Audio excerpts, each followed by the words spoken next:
আলোচনা করছি পাবনা জেলা সম্পর্কে। পাবনা জেলা বাংলাদেশের মধ্যখানে অবস্থিত এবং পাবনা জেলা রাজশাহী বিভাগের অন্তর্ভুক্ত। পাবনা জেলা প্রতিষ্ঠিত হয় 1828 সালে। বাংলাদেশের 64টি জেলার মধ্যে পাবনা 16তম জেলা। পাবনা জেলার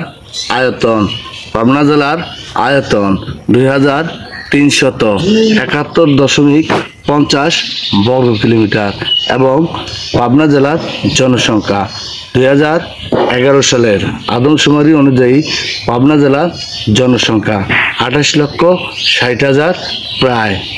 কিভাবে পাবনা জেলার নামকরণ করা হয়েছে? ঐতিহাসিক প্রত্নতত্ত্ববিদ কানিংহাম বলেছেন, প্রাচীন রাজ্য পুণ্ড্রবর্ধনের নাম থেকে পাবনা জেলার নামকরণ করা হয়েছে। এছাড়াও ধারণা করা হয় পদুয়া নাম থেকে পাবনা জেলার নামকরণ করা হয়েছে। এছাড়াও অন্য মতে বলা হয় তখনকার জলদস্যু পাবনা বা পবনের নাম থেকে পাবনা জেলার নামকরণ করা হয়েছে। পাবনা জেলার মোট উপজেলা সংখ্যা 9টি এবং পুলিশি থানা রয়েছে 11টি এবং পৌরসভা রয়েছে 10টি এবং সংসদীয় আসন রয়েছে 5টি। পাবনা জেলার পূর্বে রয়েছে মানিকগঞ্জ জেলা এবং উত্তরে রয়েছে নাটোর জেলা, পশ্চিমে রয়েছে কুষ্টিয়া জেলা এবং দক্ষিণে রয়েছে কুষ্টিয়া জেলা। 1971 সালের মুক্তিযুদ্ধের সময় পাবনা জেলা 7 নং সেক্টরের অধীনে ছিল। পাবনা জেলা ইছামতি নদীর তীরে অবস্থিত এবং এখানের প্রধান নদীগুলো হচ্ছে পদ্মা, যমুনা, আত্রাই, ধরলা ইত্যাদি।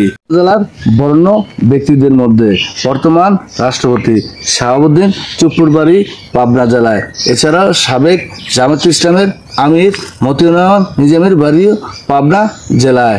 এছাড়াও বাংলাদেশের প্রথম বিমান বাহিনীর প্রধান একে খন্দকারের বাড়ি এই পাবনা জেলায়।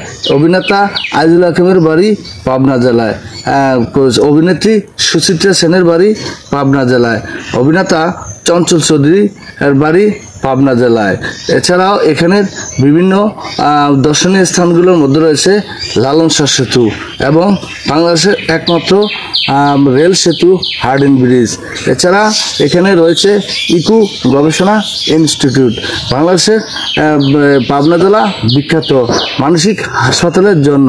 বাংলাদেশের সবচেয়ে আধুনিক এবং মানসিক হাসপাতাল রয়েছে এই পাবনা জেলায়। পাবনা জেলা ঘিয়ের জন্য বিখ্যাত। পাবনা জেলা বাংলাদেশের একটি প্রাচীনতম জেলা। বন্ধুরা, আজ পর্যন্ত ধারণা দিলাম। ভিডিওটি ভালো লাগলে লাইক, কমেন্ট, শেয়ার এবং ফলো দিয়ে পাশে থাকবেন। আল্লাহ হাফেজ।